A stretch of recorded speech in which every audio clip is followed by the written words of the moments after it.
नमस्कार, देवरिया की आवाज रेडियो केसरी से प्रस्तुत है स्थानीय हालचाल। पहले मुख्य हालचाल। 8 ग्राम पंचायतों में रिक्त है प्रधान का पद। किसानों के लिए विशेष पाठशाला का हो रहा है आयोजन। गर्मी में बढ़ रही है 19% बिजली की खपत। कर्मचारी संघ ने अधिवक्ताओं के व्यवहार की निंदा। प्रधान के घर हुए बवाल के मामले में 69 लोगों पर केस दर्ज। स्थानीय हालचाल के इस अंक के साथ मैं अनिकेत मिश्र। अब हालचाल विस्तार से।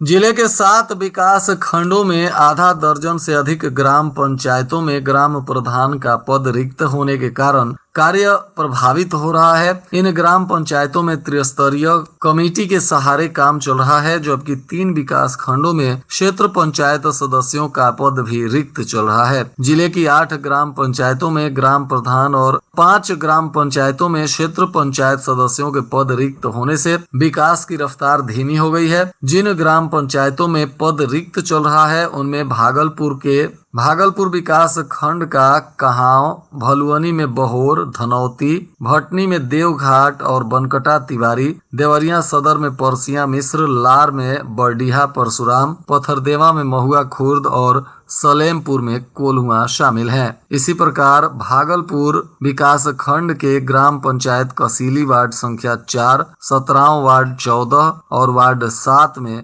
स्थान रिक्त बताया जा रहा है। कृषि विशेषज्ञ किसानों को खेती करने के नए तरीके सिखा रहे हैं। इसमें विशेषज्ञ किसानों को कम लागत में अधिक पैदावार लेने का तरीका बता रहे हैं। प्रत्येक ब्लॉक में 2 दिवसीय 40 किसान पाठशाला का आयोजन होना है। कुल 645 किसान पाठशाला की जगह 460 किसान पाठशाला का आयोजन हो चुका है। किसानों को खेती की आधुनिक तकनीक की जानकारी देने के साथ कम लागत में गुणवत्ता युक्त अधिक पैदावार लेने को कृषि विभाग के द्वारा इस पाठशाला में किसानों को जानकारी दी जा रही है। प्रत्येक ब्लॉक में 35 से 40 2 दिवसीय किसान पाठशाला का आयोजन किया जाना है। जनपद में मई महीने में तापमान को लेकर हुई वृद्धि के साथ ही जिले में बिजली की खपत भी तेजी से बढ़ी है। विभागीय आंकड़ों के अनुसार पिछले साल के मुकाबले इस साल मई महीने में करीब 19% अधिक बिजली की खपत हुई है। विभाग ने मई में बिजली की मांग को देखते हुए जून में पर्याप्त बिजली की मांग की है, इससे निर्बाध आपूर्ति की जा सके। गर्मियों में बिजली की मांग बढ़ने के साथ ही ट्रांसफार्मर पर भी लोड और ट्रिपिंग की परेशानियों से भी लोग परेशान हैं। उत्तर प्रदेश मिनिस्ट्रियल कलेक्टेरिएट कर्मचारी संघ की बैठक अध्यक्ष सुमंत यादव की अध्यक्षता में हुई। इसमें कुछ अधिवक्ताओं के द्वारा जिलाधिकारी के साथ 19 जून को अमर्यादित आचरण व्यवहार करने और सरकारी कार्य में व्यवधान को लेकर रोष व्यक्त किया गया। सभी कलेक्टेरिएट मिनिस्ट्रियल कर्मचारियों ने दीवानी और कलेक्टेरिएट बार के कतिपय अधिवक्ताओं के व्यवहार को लेकर निंदा प्रस्ताव पारित किया। कर्मचारियों ने डीएम से कलेक्टेरिएट के अधिकारियों कर्मचारियों की सुरक्षा प्रदान करने की मांग की है, ताकि शासकीय कार्य सुचारू रूप से किया जा सके और दूर दराज से आने वाले वाद कार्यों और आम जनता का कार्य भी नियम संगत तरीके से निस्तारित हो सके। रुद्रपुर कोतवाली के विठलपुर गांव में शनिवार को हत्या आरोपी प्रधान के घर पर हमला करने के मामले में पुलिस ने आज 19 नामजद समेत 69 लोगों के खिलाफ बलवा, मारपीट, तोड़फोड़ और धमकी देने समेत गंभीर धाराओं में केस दर्ज कर लिया है। पुलिस ने ग्राम प्रधान चंद्रभान सिंह की पत्नी शालिनी की तहरीर पर यह कार्रवाई की है। इस मामले में कुछ लोगों को हिरासत में लेकर पूछताछ भी की जा रही है। घटना के बाद से गांव में तनाव को देखते हुए बड़ी संख्या में पुलिस बल तैनात कर दिए गए हैं। समाजवादी पार्टी का प्रतिनिधि मंडल भी रविवार को गांव पहुंचने के साथ ही इसमें मामले की जानकारी लेने का काम किया। बताते चले कि रुद्रपुर के विठलापुर गाँव के रहने वाले दीपू निषाद उम्र 25 वर्ष की 14 जून की रात हत्या कर दी गई थी। उसका शव 15 जून को सुबह गांव के निर्माणाधीन अस्पताल के पास मिला था। इस मामले में उसकी मां रमावती देवी की तहरीर पर पुलिस ने गांव के प्रधान चंद्रभान सिंह, उनके भाई उदय भान, बृजभान और सूर्यभान सिंह के खिलाफ गैर इरादतन हत्या का केस दर्ज किया था। पुलिस अभी किसी कार्रवाई में पहुंचती तब तक इसी मामले में शनिवार को निषाद पार्टी के राष्ट्रीय अध्यक्ष और कैबिनेट मंत्री डॉक्टर संजय निषाद पीड़ित परिवार से मिलने विट्ठलपुर गांव पहुंचे। उन्होंने पीड़ित परिवार से मुलाकात की और ढाढ़स बंधाया। मृत युवक की मां ने घटना में लापरवाही बरते जाने का पुलिस पर आरोप लगाया। इस पर कैबिनेट मंत्री पुलिस प्रशासन पर काफी नाराज हुए। उन्होंने मौके पर मौजूद एसडीएम रत्नेश तिवारी और सीओ अंशुमान श्रीवास्तव को निर्देश दिया कि घटना में हत्या का केस दर्ज करते हुए आरोपियों को जल्द से जल्द गिरफ्तार करें। इसी दौरान वहां मौजूद भीड़ उग्र हो गई और घटना के आरोपी ग्राम प्रधान चंद्रभान सिंह के घर पर लाठी डंडा लेकर हमला बोल दिया। उग्र भीड़ ने उनके घर के दरवाजे पर जमकर तोड़फोड़ की, बाइक इत्यादि भी तोड़ दिया। बवाल बढ़ता हुआ देखकर कैबिनेट मंत्री संजय निषाद मौके पर चले गए थे। घटना के बाद सीओ और पुलिस बल ने मोर्चा संभाला और तोड़फोड़ कर रही भीड़ को खदेड़ा। अब इस मामले में कुल 69 लोगों के विरुद्ध केस दर्ज हुआ है और पुलिस आगे की कार्रवाई कर रही है। 80% से अधिक खाद्यान्न का वितरण करने वाले जिलों में फिर से ई-केवाईसी शुरू हो गई है। इसके साथ ही देवरिया में भी राशन कार्ड धारकों का ई-केवाईसी प्रारंभ हो गया है। वितरण शुरू होने के साथ ही सर्वर पर अधिक भार पड़ने के कारण ई-केवाईसी काम रोक दिया गया था और सभी कार्डों पर मुखिया के साथ संबंध तथा परिवार के फोन नंबर में भी परिवर्तन किया जा सकता है, जिसको लेकर अब इस बार ई-केवाईसी हो रहा है। जिला पूर्ति अधिकारी संजय कुमार पांडे ने बताया कि शनिवार को शाम 3 बजे तक 5000 से अधिक ई-केवाईसी किया जा चुका है। लगभग 24 लाख यूनिटों के सापेक्ष 1,92,000 से अधिक यूनिट का ई-केवाईसी किया जा चुका है। उन्होंने कहा कि सभी कार्ड धारक अपने नजदीकी डीलर के दुकान पर जाकर ई-केवाईसी करा लें ताकि भविष्य में उन्हें राशन से वंचित ना होना पड़े।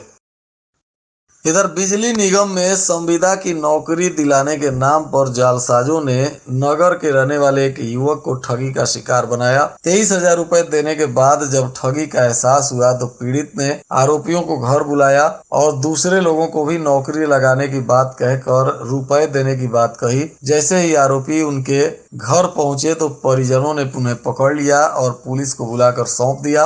अब पुलिस इस मामले की तफ्तीश कर रही है।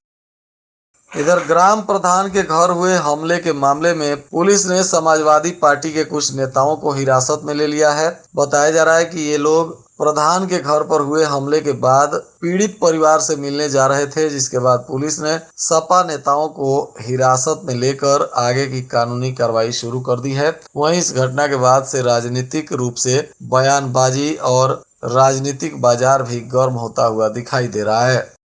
इधर देवरिया शहर के सुभाष चौक के पास शनिवार की शाम उस समय अफरा तफरी मच गई जब सड़क पर हेलीकॉप्टर फर्राटा भरने लगा। लोग अपने अपने वाहन सड़कों के किनारे खड़े कर उसे देखने और समझने में लग गए। तभी सड़कों पर वाहनों की चेकिंग कर रही पुलिस की निगाह पड़ी और हेलीकॉप्टर को रोक दिया। जांच में वह हेलीकॉप्टर की डिजाइन की कार निकली। वाहन चालक के द्वारा कागजात नहीं दिखाने पर पुलिस ने कार का 18,000 रुपए का चालान काट दिया है। इस दौरान हेलीकॉप्टर जैसी दिखने वाली कार को देखने के लिए लोगों की भीड़ जुट गई। कार के साथ लोगों ने जमकर सेल्फी खिंचवाई। पूछताछ में वाहन चालक ने शादी के बाद दुल्हन को ससुराल ले जाने की बात बताई। इधर भाटपारानी तहसील में एसडीएम के चेंबर के सामने एक महिला वरासत की नकल के लिए बरसों से दौड़ रही थी। इस महिला का नाम शैयब खातून है और यह परेशान होकर जब नकल नहीं मिले तो यह धरने पर बैठ गई थी। अब प्राप्त जानकारी अनुसार तहसील प्रशासन ने इन्हें नकल उपलब्ध करा दी तो खुशी से इनके आंख से आंसू छलक पड़े। इधर नगर पंचायत बरियारपुर के वार्ड नंबर 11 में सभासद के निधन के बाद से उपचुनाव के लिए नामांकन का अंतिम दिन समाप्त हो गया। अंतिम दिन हालांकि किसी ने पर्चा नहीं लिया। अब तक 4 लोगों ने नामांकन किया है। इसमें अनिल कुमार ने बताया कि लास्ट दिन एक भी पर्चा नहीं बिका। 4 लोगों ने अब पर्चा दाखिल कर दिया है। 24 जून को नामांकन पत्रों की जांच होगी। 26 जून को नाम वापसी की अंतिम तिथि है और 27 जून को प्रतीक चिन्ह आवंटित कर दिया जाएगा। मतदान 28 जुलाई और मतगणना 10 जुलाई को सुबह 8 बजे से शुरू होगी। इधर भारत पेट्रोलियम कॉरपोरेशन लिमिटेड के तत्वाधान में बैतालपुर डिपो में आपदा नियंत्रण प्रबंधन योजना लेवल 2 में आग से बचाव को लेकर पूर्वाभ्यास का आयोजन चल रहा था। इसमें गैंट्री एरिया में खड़े पेट्रोल टैंकर में लगी आग की सूचना पर आनन फानन में विभागीय कर्मचारी, अग्निशमन दल और नागरिक सुरक्षा की टीम ने कमान संभाली। इसके बदौलत 15 मिनट में ही आग पर काबू पा लिया गया। सुबह 10:35 पर यहां आग लग जाने की सूचना डिपो में लगे सायरन से मिलती है, जिसके बाद कर्मचारियों और अधिकारियों ने गैंट्री एरिया की तरफ अग्निशमन यंत्रों के साथ दौड़ लगा दी। मॉक ड्रिल की पूरी तैयारी पहले से कर ली गई थी। डिपो प्रभारी परवेज आलम ने अपने डिपो के सुरक्षा अधिकारी विनय मीना के साथ मिलकर अपने कुशल नेतृत्व में टीम को प्रशिक्षित किया। और आज के मौसम का तापमान देवरिया में न्यूनतम 27 डिग्री सेल्सियस और अधिकतम 40 डिग्री सेल्सियस रहने की संभावना है। अंत में मुख्य हालचाल एक बार फिर। 8 ग्राम पंचायतों में रिक्त है प्रधान का पद। किसानों के लिए विशेष पाठशाला का हो रहा है आयोजन। गर्मी में बढ़ रही है 19% बिजली की खपत। कर्मचारी संघ ने अधिवक्ताओं के व्यवहार की निंदा। प्रधान के घर हुए बवाल के मामले में 69 लोगों पर केस दर्ज। इसके साथ ही रेडियो केसरी से प्रसारित स्थानीय हालचाल का यह अंक समाप्त हुआ। नमस्कार।